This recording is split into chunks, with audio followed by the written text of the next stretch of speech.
Muy bien, esta mañana quiero compartir con ustedes un mensaje que se titula El regalo prometido. ¿Y a cuántos de ustedes en este lugar le gustan los regalos? Levante la mano las personas que le gustan los regalos. Muy bien, para que los sugieres tomen atenta nota. Muy bien. Yo creo que ahí sí todos levantan las dos manos, ¿cierto que sí? Muy bien.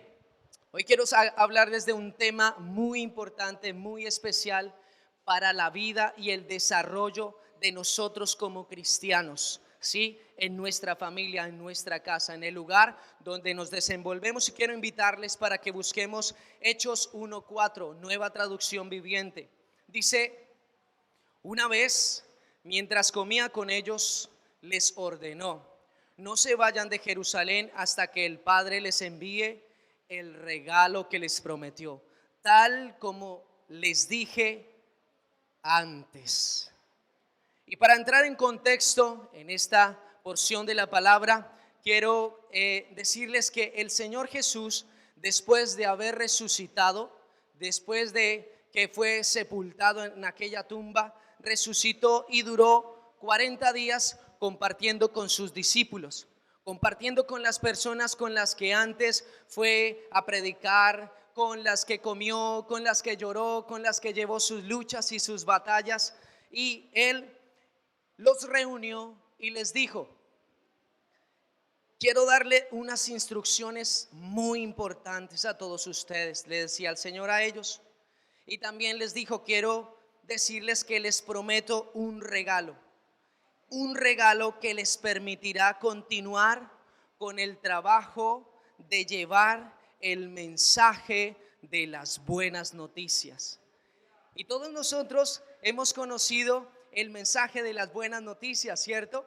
Yo creo que muchos de los que estamos sentados en este lugar o estamos en la iglesia habíamos pasado por unos momentos duros, tremendos, difíciles, y alguien nos invitó a la iglesia.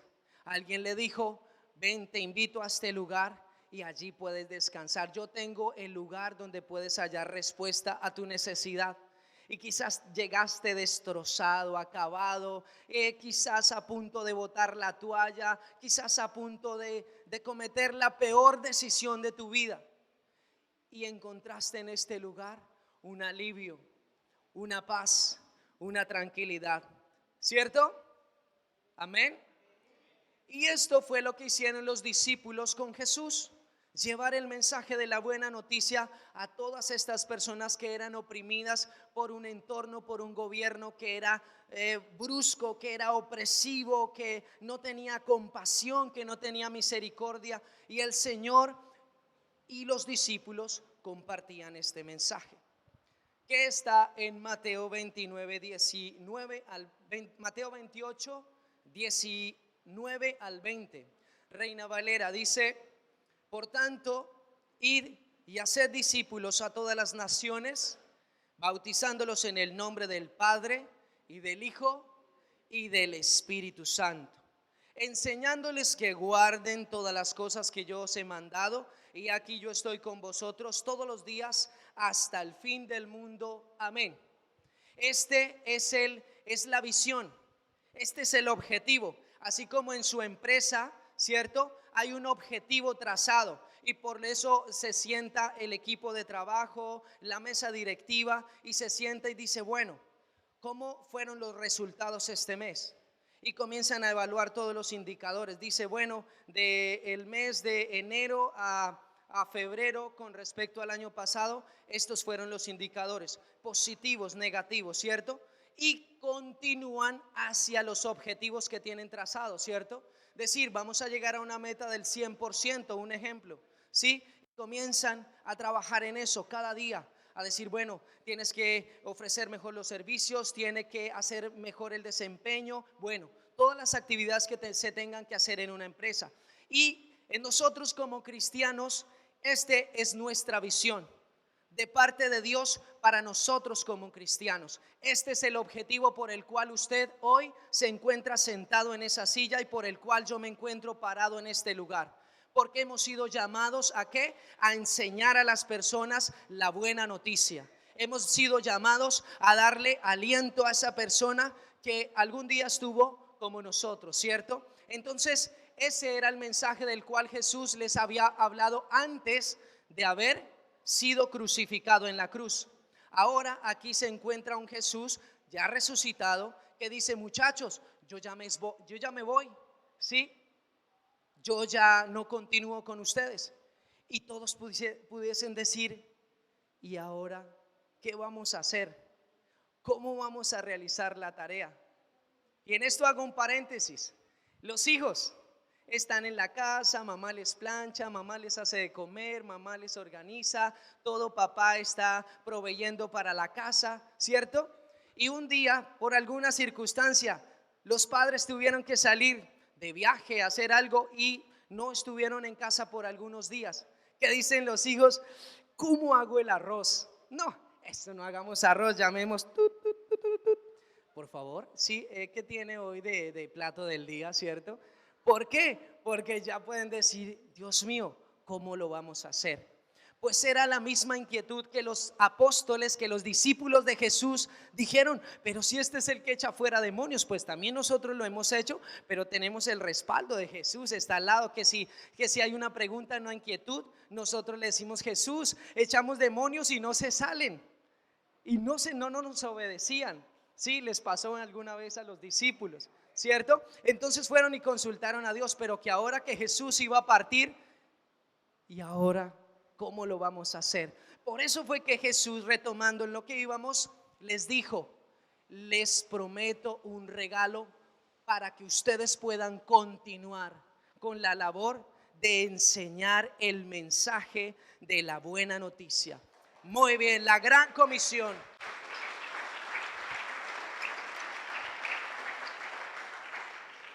El mensaje de la gran comisión es el llamado que se nos ha dado a todos los que conocemos de Jesús. Nos ha sido asignado a todos nosotros el ejercicio de llevar el mensaje de las buenas noticias, de salvación, de esperanza, de ánimo para todas las personas que nos rodean, para sus primos, su tía, su hermano, su mamá, su vecino, ¿sí? La señora Carmen, el señor Gustavo. Sí, de pronto para algunos les hace memoria esos nombres: la señora María, Carolina, Tatiana, Andrés. Para todos esos que en su cabeza traen una figura de una persona, para ellos es que tú estás en este lugar aprendiendo, recibiendo de la palabra. ¿Para qué? Para que le lleves el mensaje de la buena noticia, compañeros de trabajo, sí, a todas las personas y hasta nuestros enemigos. También tu enemigo es una persona que merece la oportunidad de conocer de Cristo. Que él tome la decisión o no la tome es decisión de él, pero mi responsabilidad es poderle llevar el mensaje aún a nuestros enemigos. Muy bien, pero para lograr esto el Señor sabía claramente que por nuestra propia cuenta no lo podríamos hacer, que requeríamos de una persona indispensable en nuestra vida: el regalo prometido. ¿Y saben quién es el regalo prometido? ¿Saben ustedes quién es el regalo prometido? ¿Alguien lo puede decir? ¿Quién es el regalo prometido? El Espíritu Santo. Jesús les dijo en Hechos 1:4, dijo: no se vayan de Jerusalén hasta que el Padre les envíe el regalo que les ha prometido. ¿Por qué el Señor les decía que no se fueran de Jerusalén hasta recibir el regalo prometido? Porque Él mismo había experimentado que la presencia del Espíritu Santo era fundamental, esencial para poder cumplir el propósito, el objetivo. ¿Qué le dijo el Padre? ¿Qué le dijo el Padre a Jesús? Le dijo: tú eres mi Hijo en el cual tengo complacencia, en el cual yo a través de ti envío a los hombres para que escuchen el mensaje y lo aprendan de la manera correcta. Porque el mensaje de la palabra se escuchaba, pero se escuchaba a través de unas personas que se llenaron de orgullo, se llenaron de religiosidad, se llenaron de sus propios argumentos, y entonces ya le pusieron arandelas, le pusieron adicionales, le pusieron cosas agregadas a la manera correcta de compartir el mensaje de las buenas noticias. Y por eso es que se encontraban unos fariseos que despreciaban a la gente, que veían y buscaban sus beneficios propios, pero que en esencia del mensaje se había perdido. Y ese fue el objetivo para el cual el Padre envió al Hijo, para que tú y yo tuviésemos la imagen correcta del Evangelio y de las buenas noticias. Entonces, Lucas 3:22 en la Nueva Traducción Viviente dice: y el Espíritu Santo en forma visible descendió sobre él como una paloma. Esto sucedió en el momento en el cual Jesús había sido bautizado, ¿sí? Dice: Juan el Bautista bautiza en agua, mas el que viene es el que va a bautizar en el Espíritu Santo. Y en el momento en que Jesús es bautizado, viene el Espíritu Santo. ¿Para qué vino el Espíritu Santo en ese momento a Jesús? Para que Jesús fuese quizás el más renombrado, para que Jesús fuese el brillante, el elocuente. No, Jesús recibió el Espíritu Santo para poder cumplir el objetivo para el cual había sido llamado. Dice ahí en ese versículo que después de que lo recibió, fue al desierto, fue llevado por el Espíritu al desierto a orar 40 días, ayunar 40 días y 40 noches. ¿Y qué sucedió después de la oración? Vino Satanás inmediatamente a tentarlo. ¿Y cómo pudo Jesús enfrentar esa circunstancia?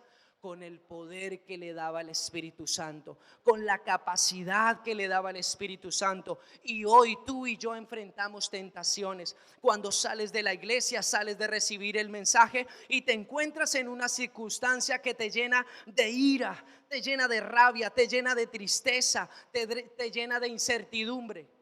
Hasta ahí es el producto de la tentación, ¿cierto?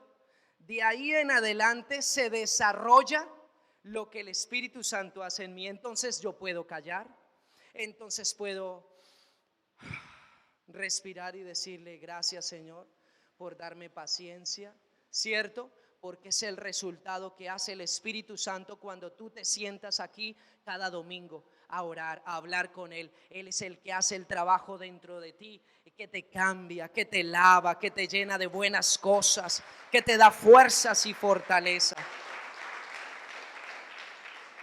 Todos y cada uno de nosotros tenemos un propósito con el cual fuimos diseñados, y debemos tener claro que independientemente de nuestra posición o de nuestro rol en la sociedad, estamos llamados a compartir el mensaje de las buenas noticias.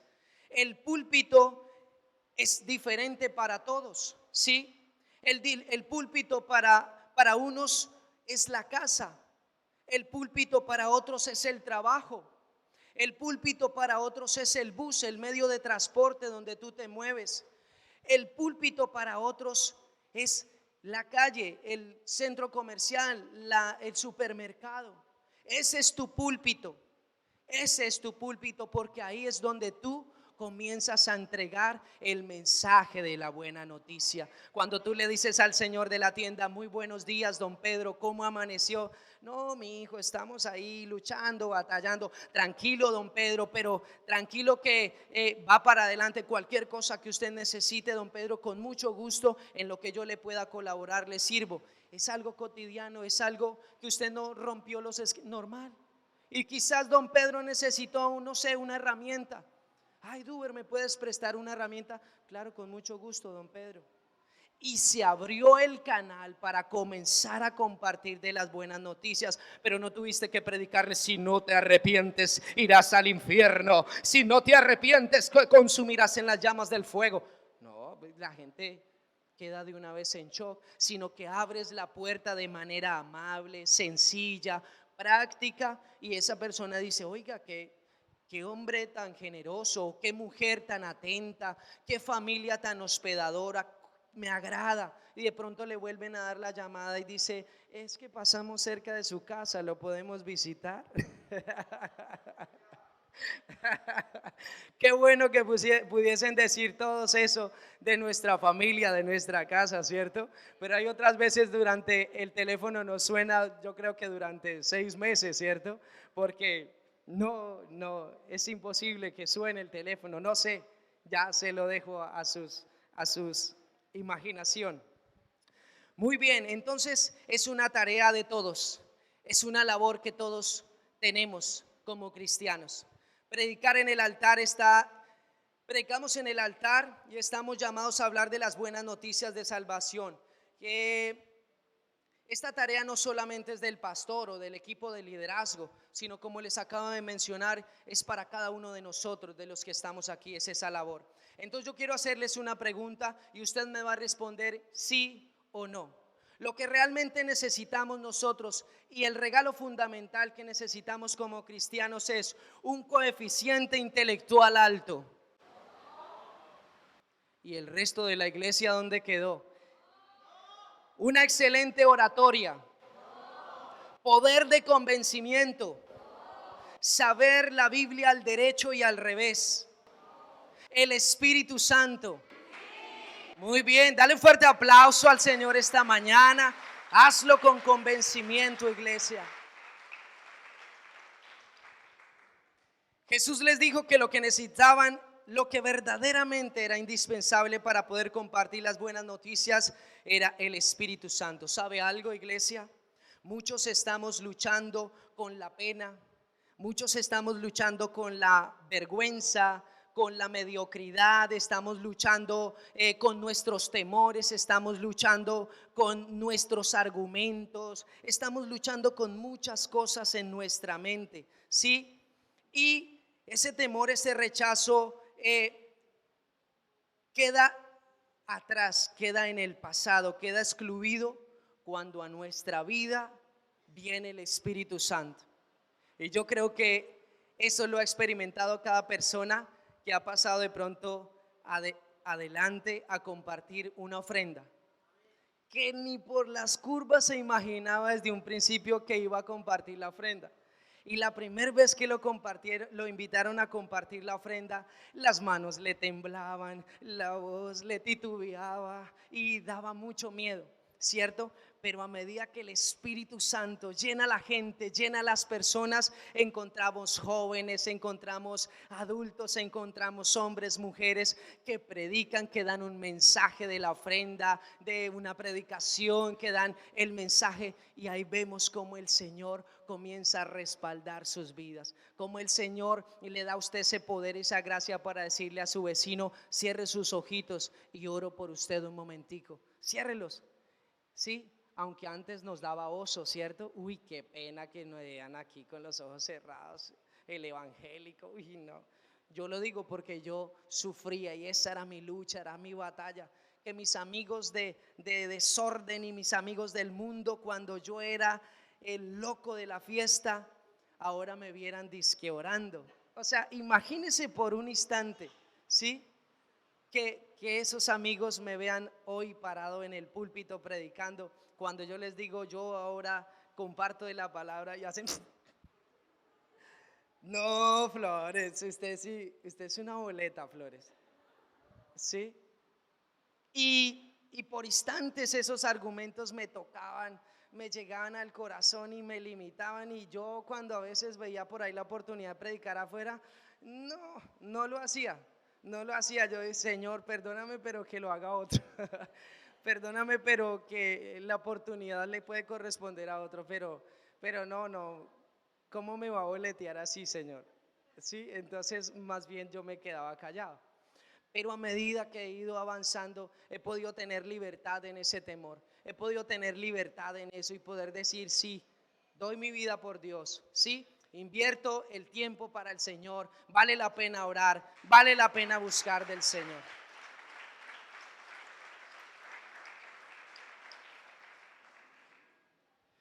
Muy bien, para mostrarles una historia que no solamente me pasó a mí o no te está pasando a ti, sino que también le pasó a alguien que andó con Jesús y que fue muy renombrado en la palabra. Este hombre se llama Pedro.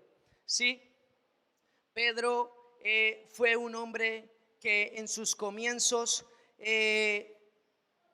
compartió con Jesús, comió con Jesús, vio la victoria, vio el poder de la fe al caminar sobre las aguas. Yo no sé si otro hombre, pues por lo menos registrado que yo sepa, no he leído que otra persona haya caminado sobre las aguas. Pero Pedro tuvo ese privilegio de caminar sobre el agua, ¿sí? Y así todas las experiencias. Pero así como Pedro pudo compartir todos estos privilegios con Jesús, también fue confrontado con sus batallas y luchas aquí en el interior. Y un día Jesús estaba compartiendo con ellos y les dijo: bueno, muchachos, es necesario que yo me vaya, el Hijo de Dios tiene que ser crucificado, tiene que ser molido, y creo que ya llegó el tiempo, llegó la hora, ¿sí? Y después de que Jesús le preguntara a los discípulos: ¿quién creen que soy yo? Y Pedro le dice: creo que eres el Hijo de Dios, creo que eres el Señor. Y dice: muy bien, Pedro, porque no te lo reveló carne, Señor, sino que te lo reveló el Espíritu Santo.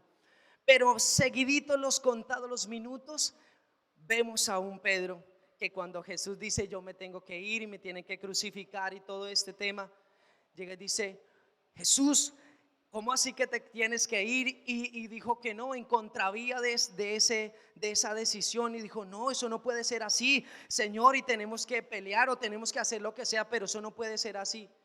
Y le dijo: cállate, Pedro, ¿sí? Porque el diablo fue que utilizó a Pedro. Entonces muchas veces sucede con nosotros esas luchas y esas batallas que en momentos el Señor nos toca, pero también en momentos el diablo se nos mete y ¡buah!, nos usa en palabras, nos usa en acciones, y todo lo que clamamos y lloramos en esa reunión se derrumba, se va como agua en medio de las manos. ¿Por qué? Porque le dimos lugar al enemigo y se nos metió. Entonces ese Pedro que luchó, que dijo que daba la vida por Jesús, en un momento está destrozado, está herido, porque efectivamente sucedió lo que Jesús le predijo. Le dijo: tú me negarás 3 veces antes que el gallo cante. Y Pedro le dijo: no, Señor, ¿cómo va a decir eso? Hasta la muerte, Señor, hasta la muerte estoy contigo. Y ahora vemos un escenario donde Pedro está en medio de la circunstancia, así como en esta mañana estamos en el momento de la teoría. Ahorita estamos en el momento de la teoría, pero apenas termine esto, llega el momento de la práctica. Y así le pasó a Pedro. Llegó el momento de la práctica. Tú eras el que andabas con él, ¿cierto? No, yo no era. Sí, usted era el que andaba. No, yo no era. Y lo negó. Y la última negación, y canta el gallo. Viene a su memoria: Dios mío, ¿yo qué hice, Padre? Y entra en ese profundo desespero. Hasta ahí podemos ver un Pedro golpeado por las emociones. Por eso que queremos cambiar en nuestra vida y no lo podemos hacer, ¿sí? Queremos cambiar de pronto la manera fea de hablar, negativa, y lo intentamos, y en un momento de presión y vuelve a brotar. Ahora vuelvo a la escena donde un Pedro, después de que Jesús resucita, se encuentra Pedro con un Jesús que después de él haberlo negado, Jesús le prepara un delicioso desayuno. Yo no sé si fue una cachama de río, yo no sé si fue una tilapia, un bagre en salsa, o una la Monseñor. ¿Eso es un qué? ¿Un qué? ¿Un qué? Un a la Monseñor, amarillo a la Monseñor. No sé cuál fue la receta que le preparó Jesús a Pedro, pero el hecho es que Jesús le preparó un delicioso desayuno a Pedro. Y cuando Pedro iba saliendo del mar, tal vez quizá ando haciendo memoria de todo lo que había sucedido, dijo: ¿y quién será ese que está allá? Ve, tan raro, ¿será que se va a robar las cosas? No, se acercó y vio a Jesús, y cuando vio a Jesús, yo creo que por el cuerpo de ese hombre corrió un frío, y Jesús la abraza, Jesús lo recibe, y con una simple sonrisa, con una simple atención, Pedro recibe el perdón de Dios, y ahí Pedro comienza nuevamente a ser ministrado, a ser tocado, a ser tratado.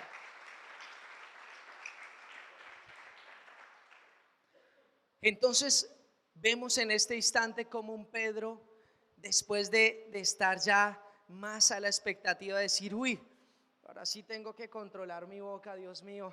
Y Jesús es cuando vuelvo a lo que les compartí al principio, ¿sí? En ese instante es donde Jesús les dice, bueno, les doy unas instrucciones, van a hacer esto así, esto se tiene que desarrollar así. Yo me imagino que después de esa metida de pata, Pedro estaba con su agenda, puntos y comas, atento, listo, Señor. Y les dijo, vayan al monte donde yo les digo, y ahí van a esperar el regalo que les he prometido. Y dice Hechos 2:1, dice, cuando llegó el día de Pentecostés, estaban todos unánimes, juntos, todos juntos. Y por eso es que yo les compartí esta mañana, me da mucha alegría verlos en este lugar, porque la palabra de Dios dice que no nos dejemos de congregar.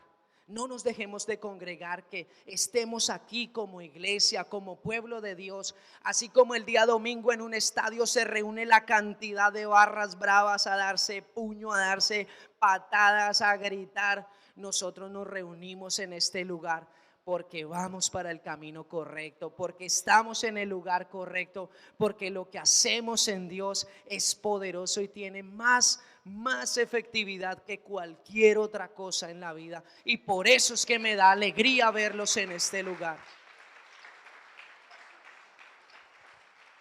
Hechos 2:4 dice, y fueron todos llenos del Espíritu Santo, porque estaban ahí todos unidos, todos orando, estaban metidos en la oración. No sé si estaban cantando alabanzas, pero estaban todos uniditos ahí, apoyándose, metiendo el hombro, sudando la camiseta, diciendo sí, sí podemos, y ahí orando. Dice que en ese momento fueron llenos del Espíritu Santo. Y el versículo 41 dice, así pues, los que recibieron su mensaje fueron bautizados. Aquí vemos a un Pedro que ya fue lleno del Espíritu Santo, y dice que en aquel día Pedro comenzó a compartirle a una multitud, y en ese día se convirtieron más de 3,000 personas cuando escucharon el mensaje de Pedro.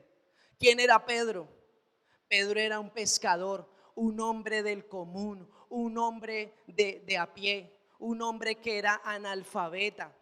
¿Qué pueden dar por una persona por esas características?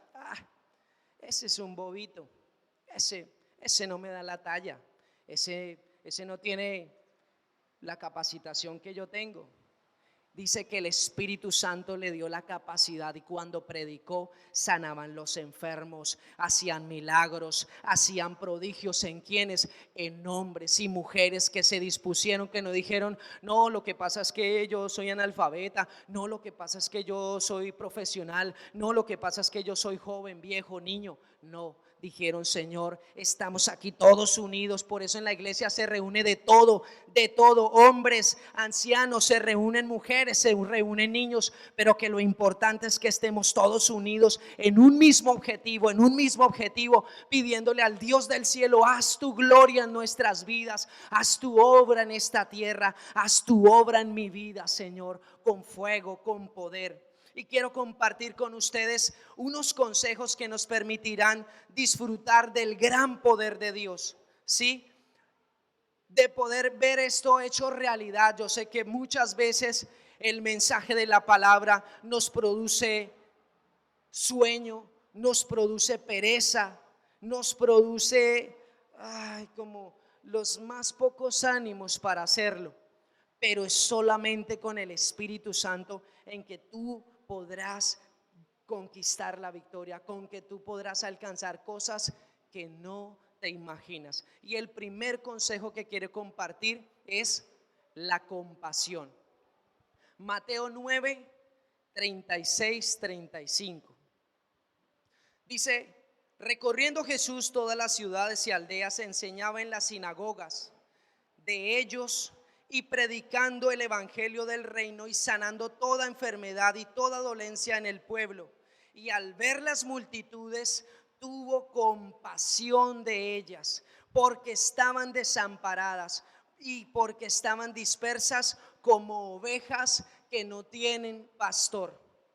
La compasión es un sentimiento que nace cuando un corazón endurecido es puesto en las manos del Espíritu Santo. Y la compasión crece en la medida que somos sensibles a su llamado con respecto a las necesidades de la gente. Sí, el versículo 35 dice que el Señor Jesús enseñaba a la gente y que sanaba sus dolencias. En la medida que nosotros identifiquemos los síntomas que agobian a la gente, como la tristeza, el rechazo, el temor, la enfermedad, y nosotros como cristianos no estemos etiquetando a la gente, no estemos diciéndole a la gente, ahí va el carepuño, ahí va la amargada en la oficina, en la universidad, ahí va la flaca esa que no tiene alientos. Ahí va la esa que me cae gorda, me cae mal. Cuando nosotros como cristianos identifiquemos las necesidades de la gente y no los estemos criticando, entonces ahí es cuando en nuestro corazón comienza a ser lleno de compasión, comienza a tener un cambio, ¿sí? Otra característica que debemos tener nosotros como cristianos es que debemos darle la oportunidad a la gente para escucharla. Debemos darle la oportunidad a ese que calificábamos como el gruñón, como el nerd, como la gorda, la flaca, ¿sí? Debemos darle la oportunidad de escuchar a esas personas y mirar qué hay dentro de su corazón, cuáles son los síntomas que esa persona tiene. Porque esa persona de pronto le pueden decir mal geniado o amargado, y efectivamente puede ser una persona amargada, gruñona, pero nosotros no estamos ahí para decirle amargada y criticarle y sacarle eso en cara las veces que podemos hacerlo, sino que nosotros estamos ahí para entender cuál fue el producto de esa amargura. Muchas veces la gente tiene amargura en su corazón porque la vida de su niñez fue muy dura, porque fueron abatidos, porque fueron rechazados, porque fueron golpeados duramente en su vida, y nosotros no alcanzamos a ver eso. Por eso, iglesia, como cristianos, dejemos la crítica y la murmuración, y en redes sociales es donde más podemos ver eso. Si usted ve que las redes sociales son una tentación para usted hablar cosas feas, quite la aplicación de Facebook de su celular, quítela, los invito a ese reto. O quite la aplicación en su celular o el hábito en su vida que hace que nuestras opiniones y nuestros argumentos sean de nocivos para la gente, nocivos para las personas. Entonces, cuando nos demos la oportunidad de esto, vamos a comenzar a tener compasión por la gente.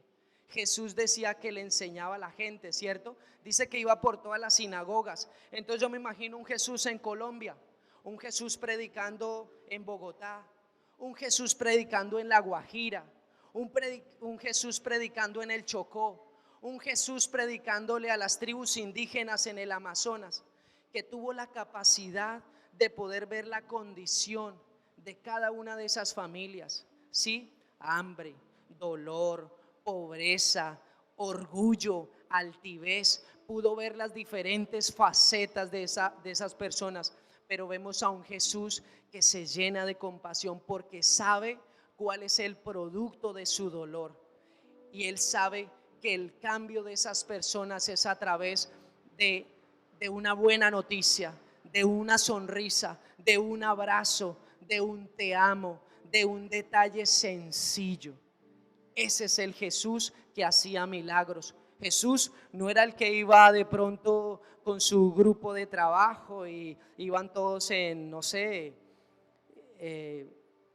en actitudes famosas. Por favor, puedo ir al Chocó a predicar, pero por favor un hotel 4 estrellas que tenga estas características, televisor, por favor lo quiero un televisor con un sonido envolvente para poder hacer mi devocional en la mañana. No, era un Jesús sencillo que descansaba debajo de un árbol quizás. Era un Jesús que andaba con sus sandalias. Sencillo, sencillo. Seamos sencillos con la gente. Un abrazo, sencillos, ¿sí? Un dulce, un coffee de laya a una persona que usted no conoce. Usted no imagina cómo le puede cambiar la vida a una persona ese detalle tan sencillo. Un dulce y una palabra bonita. Permítame, le colaboro. Uy, este tipo me va a robar. No, permítame, le colaboro, tranquila o tranquilo, ¿sí? Y ahí es como nosotros vamos a comenzar a tener compasión, ¿sí? Porque siempre esta mañana nosotros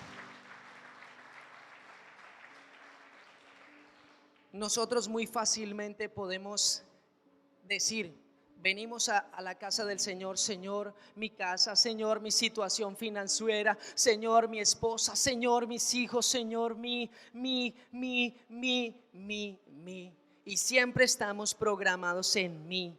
En nosotros mismos estamos programados que si el Señor nos llena, nos satisface, que si compramos nuestra casa, que si nos da el trabajo que necesitamos, que si nos da la esposa, pero nunca nos damos la tarea de poder orar por el otro, de poder preguntarle al otro: ¿cómo estás? ¿Estás bien? De poder compartir con esas personas. Y ahí es donde comienza el cambio, por la oración que nosotros tenemos. Segunda característica que quiero compartirles es: nuestros dones y talentos no cambiarán el corazón de las personas. La Biblia dice en Zacarías 4:6: entonces me dijo el Señor, no es por el poder ni por la fuerza, sino por mi espíritu, dice el Señor de los ejércitos celestiales. ¿Sí? Cuando el Señor dice que no es con ejército ni con espada, Él hace referencia a la fuerza o la capacidad que tiene una nación, que tiene un pueblo o que tiene una persona para lograr un objetivo. Y esto llevado a la vida práctica puede ser que usted tiene el don, por ejemplo, de la mansedumbre, ¿sí? Y este don le ha permitido expresarle con paciencia el mensaje de la buena noticia a una persona que es muy difícil, a una persona que es dura, que es hostil. Y llega el momento en donde usted dice: ya no puedo más. Le he invertido tiempo, por más que lo he intentado, yo le he tenido paciencia, yo le he dicho, yo le he dado un coffee de light, yo le he dado una torta, yo le he dado un regalo, yo le he invertido tiempo, yo estoy cansado, ya no puedo más, ya estoy hasta aquí, ya no puedo más. Y eso normalmente puede suceder comúnmente de pronto en el hogar, de pronto en la familia. Ya estoy cansado, ya he hecho todo lo que he podido y no he visto resultados. Pues quiero recordarles, iglesia, no es con nuestras fuerzas y nuestras capacidades, es con el poder del Espíritu Santo. El Espíritu Santo es el que va a cambiar tu familiar, es el que va a cambiar esa persona difícil. No tu talento, tu capacidad es simplemente un canal. Es un canal, tienes la generosidad, perfecto, usa la generosidad. Pero uno es el que siembra y otro es el que ciega. Pero el que da el crecimiento es el Espíritu Santo. Es el Espíritu Santo el que cambia la vida de las personas.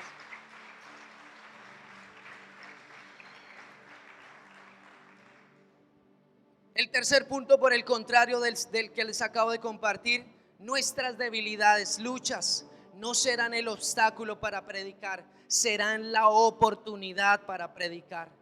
Por otra parte, podemos encontrar el lado opuesto: pensar que no se tiene la fuerza o la capacidad para lograr un objetivo, y usas este argumento para detener el mensaje de la buena noticia a través de tu vida.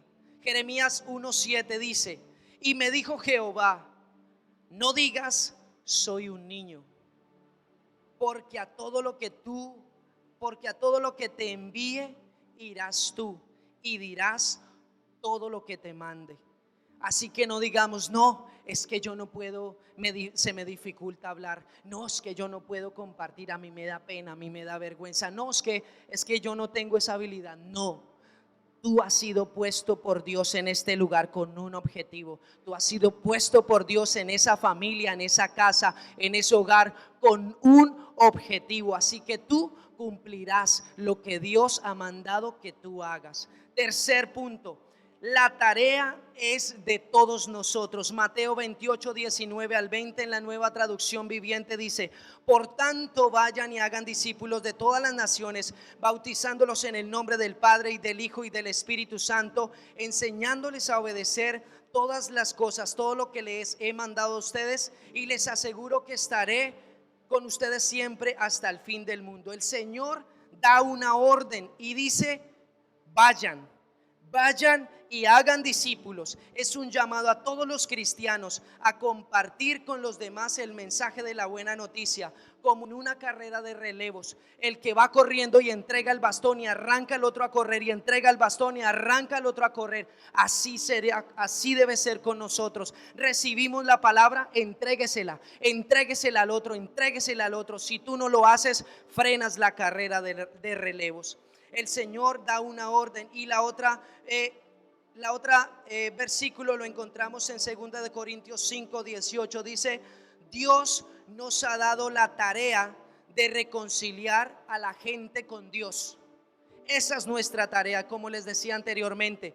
No es nuestra tarea criticar, murmurar, hablar mal de la gente. No es nuestra labor. Nuestra tarea como cristianos es reconciliar a la gente con Dios. Decirle: no, allá no le van a robar los diezmos. No, pruébelo y venga, lo invito, y sea estratégico y sea sensato para hablar, y enséñele a la gente que acá no se le roban los diezmos, sino que tú les vas a enseñar una práctica que será de gran bendición para su vida. En este lugar no se les lava un cerebro para destrucción, acá se les lava el cerebro para que tengan una vida abundante, una vida próspera, sean gozosos y se disfruten todas las cosas. Y quinto punto y último: descubriendo el poder de mi regalo. El ejemplo más claro que puedo yo darles en esta mañana es el de una mujer embarazada que espera a su hijo como un regalo.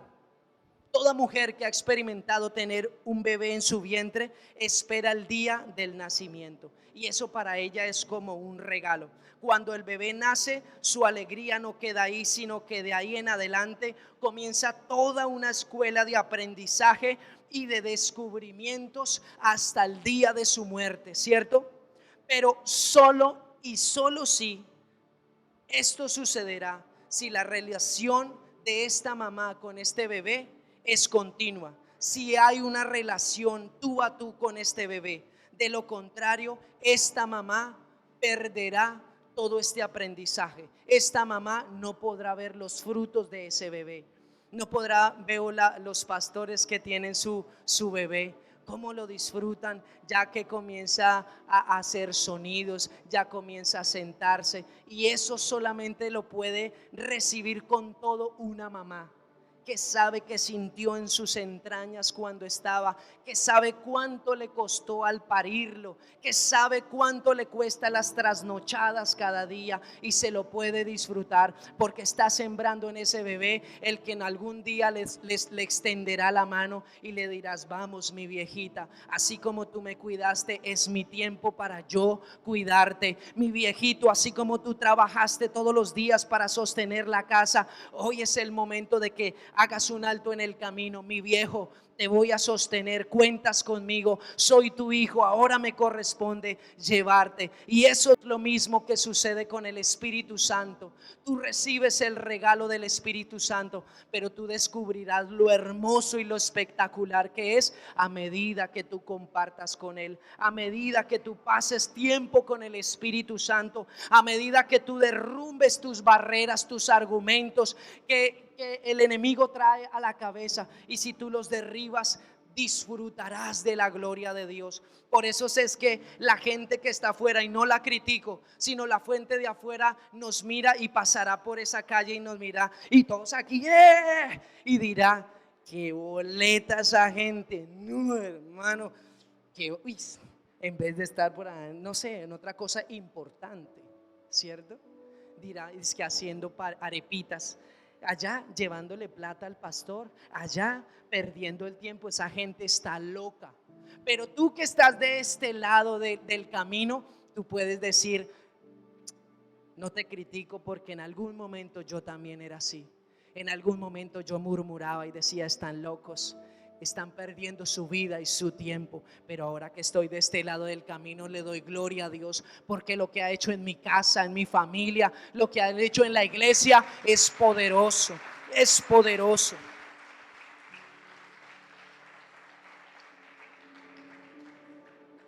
Entonces, iglesia, no digas soy niño, no digas soy viejo, no digas no puedo. Dispón tu corazón para que lo que Dios te ha dicho, tú lo hagas.